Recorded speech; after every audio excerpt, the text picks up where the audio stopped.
నమస్కారం అండి. This is #you. చూస్తూనే ఉన్నాం, గత కొన్ని రోజులుగా ఎన్టీవీ జర్నలిస్ట్ని అరెస్ట్ చేస్తున్నారు. అండ్ కొన్ని కథనాలు చూసుకుంటే కనుక ఎన్టీవీ చైర్మన్ పరారులో ఉన్నారని కూడా న్యూస్లు వస్తూనే ఉన్నాయి. ఎందుకని ఒక మీడియా సంస్థ ఒక సింగరేణి కాలనీస్కి చెందిన ఒడిస్సాకి చెందిన నైనీ బ్లాక్ గురించి ఇంత వివాదం నడుస్తుంది? అసలు ఎన్టీవీకి ఒడిస్సాకి సంబంధం ఏంటి, సింగరేణికి? At the same time Mallu Bhatti Vikramarka, who is the right deputy chief minister of Telangana, ఆయన పేరు ఎందుకు వినిపిస్తుంది? నిన్న ఆయన పెట్టిన ప్రెస్ మీట్, దాంట్లో వచ్చిన కథనాలు ఒక్కసారి మనం విశ్లేషిస్తే చాలా వింతగా అనిపిస్తుంది. ఆంధ్రజ్యోతిలో దీని గురించి ఎక్స్క్లూజివ్ కాలం రాశారు నిన్న. దానిపైన మల్లు బట్టి విక్రమార్క వచ్చి నిన్న సాయంకాలం ప్రెస్ మీట్ పెట్టారు.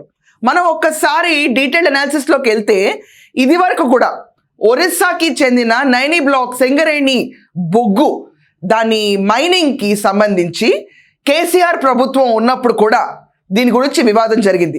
కోమటిరెడ్డి వెంకటరెడ్డి అప్పుడు ఎంపీగా ఉన్నప్పుడు ఆయన సెంట్రల్ గవర్నమెంట్కి చాలా ఫిర్యాదు పత్రాలు కూడా ఇచ్చారు. ఆయన బ్రదర్ కంపెనీ అనిల్ రెడ్డి కంపెనీకి ఎక్కడా కూడా టెండర్లో పార్టిసిపేట్ చేయడానికి అవకాశం ఇవ్వలేదు. టెండర్లో పార్టిసిపేట్ చేసే రూల్స్ కూడా వాళ్ళకు అనుకూలంగా రాసుకున్నారు అని చెప్పి వివాదం క్రియేట్ అయింది. అప్పట్లో అదానీని ముందు పెట్టి కేసీఆర్ ప్రభుత్వం ప్రతిమా శ్రీనివాస్ని వెనకమాల పెట్టి నడుపుదాం అనుకున్న ఒక channel of mining Singareni collieries అప్పుడు చెల్లుబాటు అవ్వలేదు. దాని తర్వాత ఎన్నికలు వచ్చినాయి. అప్పుడు ప్రతిమా శ్రీనివాస్కి అనుకూలంగా ఉన్న టెండర్ కాంట్రాక్ట్ టర్మ్స్ అన్ని కూడా మార్చేసి మళ్ళీ రేవంత్ రెడ్డి ప్రభుత్వంలో ఇప్పుడు ఒరిస్సాకి చెందిన సింగరేణి కాలరీస్ మైనింగ్లో నైనీ బ్లాక్ గురించి వివాదం మొదలైంది. దీన్ని టెండర్లు కాల్ఫర్ చేశారు. యూజువల్గా ఇంత పెద్ద మైనింగ్ సంస్థకి టెండర్లు కాల్ఫర్ చేయాలనుకున్నప్పుడు చాలా టర్మ్స్ ఉంటాయి, కంపెనీ ఎస్టాబ్లిష్మెంట్ని చెక్ చేస్తారు, వీటన్నిటి ప్రాసెస్ డిఫరెంట్గా ఉంటుంది. సర్వసాధారణంగా ప్రతి ఒక్కళ్ళు అప్లై చేయలేరన్న విషయం ప్రతి ఒక్కరికి తెలిసి ఉండాలి.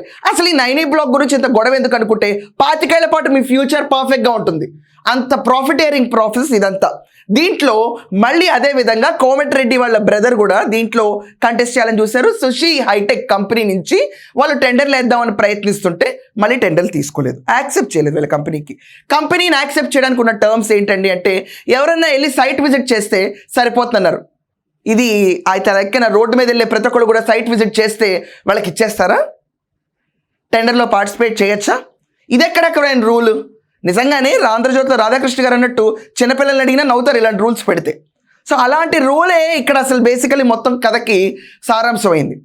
కేసీఆర్ ప్రభుత్వం ఆల్రెడీ ఈ విషయంలో వైఫల్యం చెందిన తర్వాత రేవంత్ రెడ్డి ప్రభుత్వం వచ్చిన తర్వాత ఈ పర్టికులర్ టెండర్ కాల్ఫర్ చేద్దాం అనుకున్నప్పుడు సేమ్ కోమటిరెడ్డి మళ్ళీ తన స్వరాన్ని గట్టిగా వినిపించి సింగరేణి కాలరీస్ సిఎండి దగ్గర తీసుకెళ్ళిపోయి తను టెండర్లో పార్టిసిపేట్ చేయడం, ఆయన టెండర్లో పార్టిసిపేట్ చేయొచ్చు, సైట్ విజిట్లో పార్టిసిపేట్ చేయొచ్చు లెటర్ కూడా ఇష్యూ అయింది. ఇక్కడతో కథ ఆగిందంటే ఆగలేదు. కోమటిరెడ్డి బ్రదర్ కంపెనీ దీంట్లో ఇన్వాల్వ్ అవుతుంది కాబట్టి, వాళ్ళ కంపెనీకి ఆల్రెడీ మైనింగ్ ఎక్స్పీరియన్స్ ఉంది కాబట్టి, వీళ్ళు టెండర్లో పార్టిసిపేట్ చేస్తున్నారని కాబట్టి ఎన్టీవీ కథలు వల్లి వండి వార్చిందని చెప్పి నేను ఆంధ్రజ్యోతిలో వేశారు. ఆ ఆర్టికల్ చదివితే ఒక అనాలిసిస్ ప్రతి ఒక్కరికి వస్తుంది. నార్మల్ పీపుల్ ఎవరన్నా కూడా క్లియర్గా అర్థం చేసుకుంటారు, ఎందుకంటే డీటెయిల్డ్ అనాలిసిస్ ఇచ్చారు. మనం అబ్జర్వ్ చేస్తే అసలు ఈ టెండర్లకి బట్టి విక్రమార్కకి, నరేన్ చౌదరికి, at the same time Mega Engineering కంపెనీకి సంబంధం ఏంటి? మనం చూసుకుంటే నరేంద్ర చౌదరి వాళ్ళ సన్-ఇన్-లా, ఎన్టీవీ ఓనర్ వాళ్ళ సన్-ఇన్-లా, అతని కంపెనీకి కూడా ఇప్పుడు దాకా ఎక్స్పీరియన్స్ లేదు మైనింగ్లో. సో వాళ్ళు డైరెక్ట్గా టెండర్లో పార్టిసిపేట్ చేయలేరు. సో వాళ్ళు అప్పుడు ఇమీడియట్గా మెగా ఇంజనీరింగ్ కంపెనీతో టైఅప్ అవుదాం అనుకుంటున్నారు. మెగా ఇంజనీరింగ్ కంపెనీకి కూడా ఎక్కడా కూడా మైనింగ్లో ఇప్పుడు దాకా ఎక్స్పీరియన్స్ లేదు, టెండర్ కాదు, వాళ్ళు అసలు ఎక్స్పీరియన్స్ అనేది జీరో ఉంది కాబట్టి వాళ్ళు పార్టిసిపేట్ చేయడం కష్టం. So NTV and mega engineering కలిపి సైట్ విజిట్కి వాళ్ళ అప్రూవల్ గ్రాంట్ తీసుకుని వాళ్ళకి సర్టిఫికేట్ ఇచ్చి సైట్ విజిట్ అయిన తర్వాత టెండర్లో పార్టిసిపేషన్ ఈజీగా ఉంటుంది వాళ్ళకి. ఇది టెండర్ టర్మ్స్ అనుకూలంగా రాసుకోవటం. దీంట్లో కోమటిరెడ్డి రావడంతో చాలా వరకు ఇష్టం లేదు జనాలకి. కోమటిరెడ్డి ఏంటి, టెండర్లో పార్టిసిపేట్ చేయడం ఏంటి, మళ్ళీ రభస ఏంటి, పక్కా ప్రణాళికతో టెండర్ టర్మ్స్ అని మాకు అనుకూలంగా రాసుకున్నాం కదా, రాసుకున్న తర్వాత దీంట్లో అర్జెంట్గా కోమటిరెడ్డి రావడం ఏంటని బట్టి విక్రమార్క గారికి పంటిలో రాయి పడిందని చెప్పి ఇండైరెక్ట్గా రాధాకృష్ణ చెప్పారు. సో బట్టి విక్రమార్క వాళ్ళ సొంత కంపెనీలకి లేకపోతే వాళ్ళ ఫ్యామిలీ యూనిట్స్ ఎక్కడ కూడా మైనింగ్ వ్యవహారాల్లో ఎక్స్పీరియన్స్ అన్నది సున్నా. Same with NTV management or NTV son-in-law. Same with Mega Engineering Company. So వీళ్ళు ముగ్గురు కలిసి మెగా ఇంజనీరింగ్ ముందు పెట్టి, అంటే కేసీఆర్ టైంలో అదానీని ముందు పెట్టి ప్రతిమా శ్రీనివాస్ని ఎలా తీసుకొచ్చారు, సేమ్ వే ఇప్పుడు మెగా ఇంజనీరింగ్ ముందు పెట్టి ఎన్టీవీ నరేన్ చౌదరి వాళ్ళ అల్లుడు బట్టి విక్రమార్క వెనకమాలు ఉండి టెండర్ టర్మ్స్ని వాళ్ళకి అనుకూలంగా చేసుకుని ముందుకు తీసుకెళ్తున్నారు అనేది వచ్చిన రూమర్, జరుగుతున్న అలిగేషన్. ఈ అలిగేషన్స్ మధ్యలో ఎన్టీవీ ఒక కథనం ప్రచారం చేసింది ఏంటంటే కోమటిరెడ్డి వెంకటరెడ్డికి they attached very nonsensical way with a lady IAS officer. కొన్ని కథనాలు బయట వస్తున్నాయి, బయట చెప్పకూడదు ఈ మాటను నేను, బట్ ఎక్స్ట్రీమ్ మూమెంట్ కూడా వెళ్ళారు లేడీస్ అని. Emotional outburst. ఎంతో కష్టపడితే తప్ప ఆ పొజిషన్కి రారు. ఎన్నో అవకతవకలు ఎదురు చూసి వాళ్ళు దిగమింగుకొని ఒక ఐఏఎస్ ఆఫీసర్ అవ్వగలుగుతారు. కుటుంబంలో ఒక ఐఏఎస్ ఆఫీసర్ అయ్యారంటే వాళ్ళు చాలా గొప్ప మనుషుల కింద చూస్తాం. That is the cadre and prestige of that position. అలాంటి ఐఏఎస్ ఆఫీసర్ గురించి నల్గొండకు చెందిన ఐఏఎస్ ఆఫీసర్ అని చెప్పి ఊహాజనితమైన స్టోరీస్ రాసి ఫోటో వేయలేదు, పేరు వేయలేదు, కానీ అక్కడ మేము ఎవరి గురించి రాసామో మాకే తెలియదు, మీరెందుకు భుజాలు చదువుకుంటున్నారని చెప్పి రీతిలో విచ్చలవిడితనంగా స్టోరీస్ రన్ చేస్తారు. ఆ స్టోరీస్ రన్ చేసిన కోమటిరెడ్డి గారు ఆల్రెడీ ఆయనకున్న ఒక కుమారుడు చనిపోయాడు, ఆ బాధలోనే నేను ఉన్నాను, నా ఫౌండేషన్లో నేను ఎంతో సహాయం చేస్తాను, అబౌవ్ ఆల్ ఉమెన్కి నేనైతే చాలా సహాయం చేస్తాను, నాపైన అలిగేషన్ ఎట్టి కొన్ని నిద్ర మాత్రం లేవని లేకపోతే విషయం చంపేయండి, కానీ ఇలాంటి అలిగేషన్స్ నేను భరించలేనని అవుట్బర్స్ట్కి వెళ్ళిపోయారు. ఐఏఎస్ బృందాలు అందరూ అసోసియేషన్ అంతా ఎదురు తిరిగారు, అందరూ ఒకే దాటిపై నుంచున్నారు. ఐపీఎస్లో అయితే ఇమీడియట్ కేసు ఫైల్ చేయనన్నాడు, సిట్ ఫామ్ చేయనన్నాడు. సజ్జనార్ గారి టీం కింద సిట్ ఫామ్ అయింది. దీంట్లో ఇప్పుడు దాకా స్టోరీ అందరికీ తెలిసిందే. నిన్న బట్టి విక్రమార్క గారు వచ్చి ప్రెస్ మీట్ పెట్టి రాధాకృష్ణ గారు రాసిన టాబ్లాయిడ్ గురించి మాట్లాడడానికి వచ్చారు. బట్ నిజంగా as a common on looker నాకు వచ్చిన ఫస్ట్ డౌట్ ఏంటంటే, బట్టి విక్రమార్క గారు ఈ ప్రెస్ మీట్ మీరు ఎన్టీవీ నరేన్ చౌదరి గురించి పెట్టుండాల్సింది. ఆ నరేంద్ర చౌదరి ఎందుకు ఇలాంటి కథలు రాశాడు? మీ క్యాబినెట్లో ఉన్న సహచర మంత్రులు కొలీగ్స్ గురించి ఇంత నీచంగా ఎలా మాట్లాడతారు? తెలంగాణ అభివృద్ధి నాకు కావాలి అనుకున్న మీరు ఒక రకంగా ఐఏఎస్ ఆఫీసర్ల గురించి ఉట్టి పేరు రాయలేదు అన్న ఒక ఎక్స్క్యూజ్ తప్ప ఇంత పిచ్చి కథలు ఎలా రాస్తారని మీరు ఎందుకు వచ్చి ఖండించలేదు? మీ స్వరం ఎందుకు వినిపించలేదు? జస్ట్ మీ పేరు వచ్చినప్పుడే మీరు బయటకు వచ్చి మాట్లాడుతున్నారు తప్ప నేను డిప్యూటీ సీఎం అని చెప్పుకున్నప్పుడు ఇజంట్ ఇట్ యువర్ రెస్పాన్సిబిలిటీ? తెలంగాణను పైకి తీసుకెళ్ళాలని ఒకే ఒక మాట మీద ముందుకు వచ్చానన్నప్పుడు మీ సహచర మంత్రుల మీద ఇలాంటివి జరిగినప్పుడు మీరు బయటకు వచ్చి స్వరం ఎందుకు వినిపించలేదు? అక్కడ కూర్చుని ఒక జర్నలిస్ట్ ఎన్టీవీ గురించి మాట్లాడితే దాని గురించి మీరు ప్రస్తావించారు తప్ప అది కూడా వాళ్ళని ఖండించరా? మీరు ఎక్కడా ఖండించరా? వాళ్ళకున్న క్రెడిబిలిటీస్ గురించి మాట్లాడలా. మెగా ఇంజనీరింగ్ అవనండి, ఎన్టీవీ అవనండి, క్రెడిబిలిటీస్ గురించి రవ్వంత కూడా మీరు ఎత్తి మాట్లాడలా. ఇది ఎక్కడెక్కడ లాజిక్? నేను మళ్ళీ తర్వాత ప్రెస్ మీట్ పెడతాను, ఎక్స్ప్లెయిన్ చేస్తా అంటారు. But what about your first press meet? ఆ ప్రెస్ మీట్లో ఎక్కడ మీరు ఎందుకు ఖండించలా? ఎందుకని రోల్ అనేది జీరో ఉందని ఎక్కడ మీరు మెన్షన్ చేయలే? మీ రోల్ గురించి, సిట్ గురించి ఎందుకు మీరు ప్రస్తావించట్లా? ఇవన్నీ చాలామందికి ఐ రైజింగ్ మూమెంట్స్. ఎందుకని ఇలా జరిగిందని. ఇదంతా చాలదన్నట్టు బట్టి విక్రమార్క గారు నిన్న వైఎస్ రాజశేఖర్ రెడ్డి గారికి నాకు చాలా ఇష్టం, నాకు ఆయన అంటే, నేను ఆయన ఫుడ్ స్టెప్స్ ఫాలో అవుతా అన్నారు.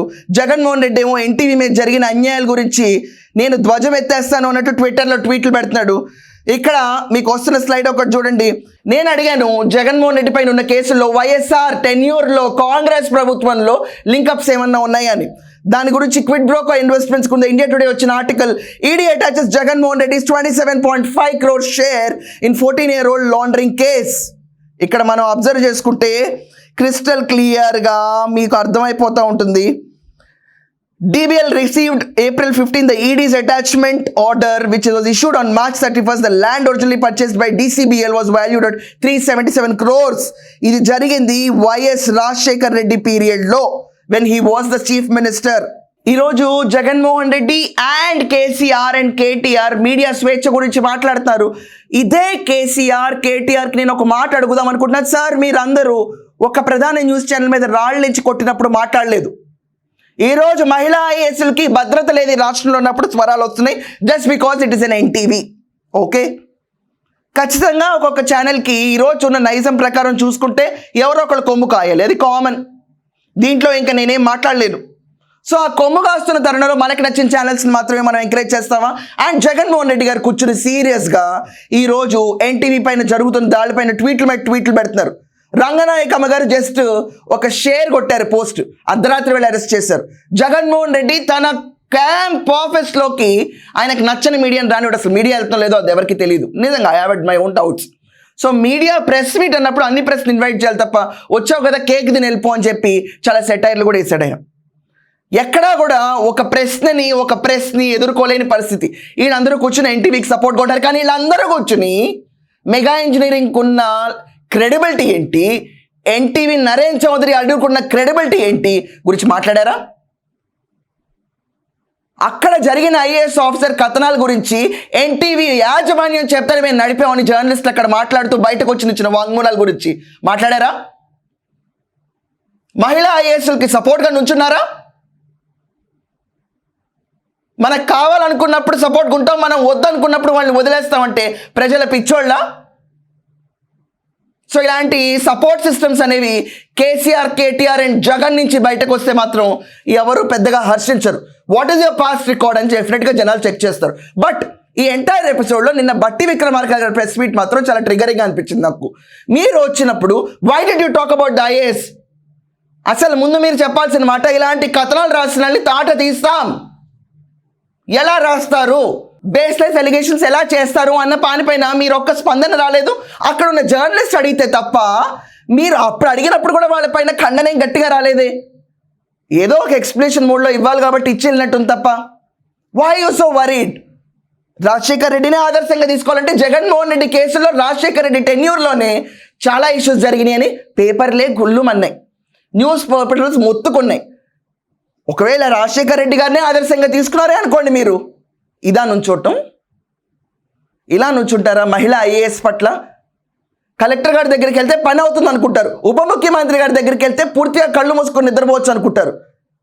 ఇలాంటి సమాధానాలు వింటే ఎలా చూస్తారు ప్రతి ఒక్కళ్ళు? నైనీ బ్లాక్ ఒడిస్సా టెండర్ ఈరోజు రాజకీయంగా కాదు, చాలా ఇంటర్నల్ రప్చర్గా క్రియేట్ చేసి చాలామంది మనోభావాలతో ఆడుకుంది. ఈ రకంగా చూసుకుంటే ఉట్టి ఐఏఎస్ ఆఫీసర్లకే ఇంత సెగ తగులుతుంది ఒక పొలిటీషియన్స్ మాట వినకపోతే, ఒక పొలిటికల్ సిస్టంలో లొంగకపోతే అనే విషయాన్ని చూసుకుంటే కనుక, మనం అర్థం చేసుకుంటే కనుక ఇష్టం వచ్చిన ట్యాగ్ చేయొచ్చు. What about common person? తెలంగాణలో కామన్ లేడీకి సేఫ్టీ ఏంటి? సజ్జనార్ గారు ఈరోజు ఈ విషయాన్ని ఇంత సీరియస్గా టేకప్ చేశారు. ఆ కామెంట్, ఆ video, anything that is actually, literally defaming a woman and outraging her modesty should also be taken into consideration very seriously. ఈరోజు సోషల్ మీడియా గురించి రాస్తున్నారు, మెయిన్ ఛానల్స్ అయితే ఇష్టం వచ్చినట్టు కథలు వండుతున్నాయి. మరి సోషల్ మీడియాలో చేసే వెర్రవేగుడు ప్రసంగాల గురించి, మహిళల్ని ఇష్టం వచ్చినట్టు మాట్లాడే దాని గురించి కూడా ఒక పోర్టల్ ఏర్పాటు చేయాలి. ఈరోజు మహిళా ఐఏఎస్ల కోసం సదరు ఐఏఎస్ అందరూ ఎలా నుంచున్నారో ద సేమ్ వే ఈ ఐఏఎస్ అందరూ ఉమెన్ కోసం నుంచుంటే ఈ రాష్ట్రంలో ఎవరు ఉమెన్ పట్టుకుని ఇలాంటి వీక్ పాయింట్స్ మీద ఆడుకోరు.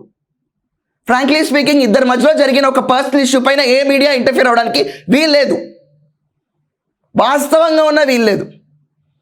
కానీ ఆ వాస్తవాన్ని ఒడ్డి వార్చి జస్ట్ ఒక టెండర్ కోసం అవతల లేడీని తర్వాత ఒక మినిస్టర్ని ఇద్దరిని ఆడుకోవడం సబబా? బట్టి విక్రమార్క గారి ప్రెస్ మీట్లో ఎన్టీవీ టాపిక్ గురించి, మెగా ఇంజనీరింగ్ కంపెనీ గురించి, ఆఖరికి నరేన్ చౌదరి అల్లుడు కెపాసిటీ ఉందా లేదన్న విషయం గురించి ఆయన ఎందుకు మాట్లాడలేదు? ఆయన ఎందుకు ఖండించలేదు? రాధాకృష్ణని ఖండించినంత టోన్లో నరేంద్ర చౌదరి కూడా ఖండించుంటే ప్రెస్ మీట్ బ్యాలెన్స్ అయ్యింది. ఈ ప్రెస్ మీట్ చూడకపోతే వెళ్ళి చూడండి. మీరందరూ కూడా మీ ఒపీనియన్స్ కామెంట్స్లో మెన్షన్ చేయండి. We need to debate on this issue through your comments. ఖచ్చితంగా కమెంట్స్లో మీ ఒపీనియన్ రాయండి. That's all for now. Thank you.